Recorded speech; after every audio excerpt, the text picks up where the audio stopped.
Using a keyboard and mouse with your PS5 or Xbox has never been easier, but the better question is, does it suck?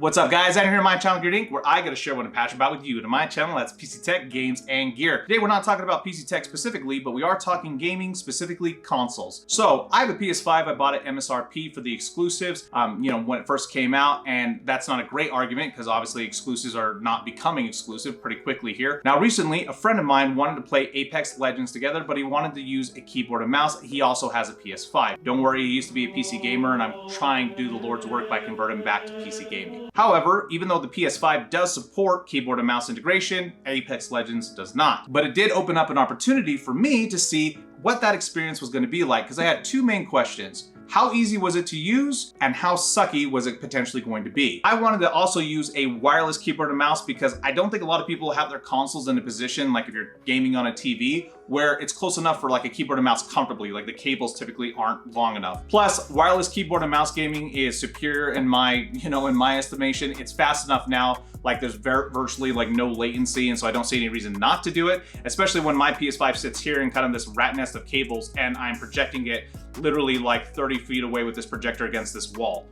Now the game I decided to test this with was Call of Duty, and I hear you. Call of Duty is a trash game, there's way too much hacking, and quite frankly, the field of view is still broken, like as far as what you can see and what your enemy can see, but I knew it was gonna work with both of them, so that's what I went with. My projector I used for an initial test was the UHD 50X. The reason I bought this, I saved up forever for it, was A, I wanted a projector that had low latency and high refresh rate, and this is basically the only one that does, down to 16 ms, which isn't fantastic, but it is really good as far as for like console gaming. My keyboard is the GameSir 300. It's absolutely my favorite, along with the Sim Ultra Ponage, which is obviously my favorite gaming mouse I've literally ever owned.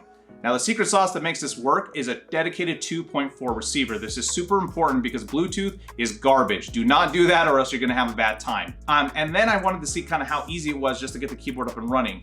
After putting in the USBs, honestly, to the respective slots and getting everything plugged in, it literally recognized it right away. So I was pleasantly surprised because there's no download. This is literally a plug and play, plug it in, PS5 recognizes it, pretty fantastic. Now the first test I wanted to do for a control was seeing kind of what the delay was with my controller. So here's that first.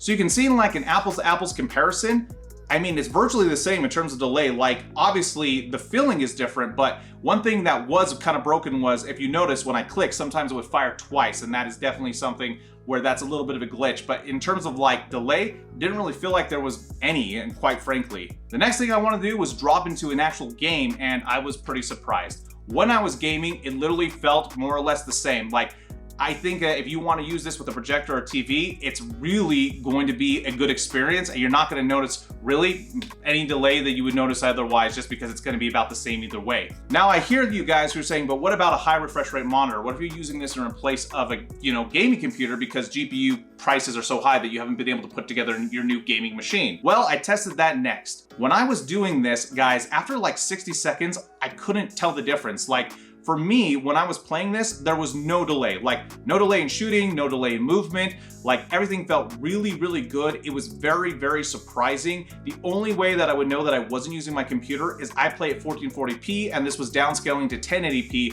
for the higher refresh rate. So it was very surprising to me. Like, I was able to almost eke out a W using a keyboard and mouse with my PS5 on my monitor. But yeah, so my conclusion is it works really, really well. Whether you're gonna be playing this thing on a monitor or whether you're gonna be playing this thing on your TV or your projector or whatever, the integration and the ease of use, it's literally plug and play. So if you want to use keyboard and mouse and the game supports it, great. Just remember that you will be put in different queues in a lot of games that do support it, where you won't be able to play with like controller players. Like, they move you into the keyboard and mouse, which can put you at a disadvantage because someone's been playing with the keyboard and mouse forever and you're barely starting out. It's gonna be a learning curve, so just know that going in.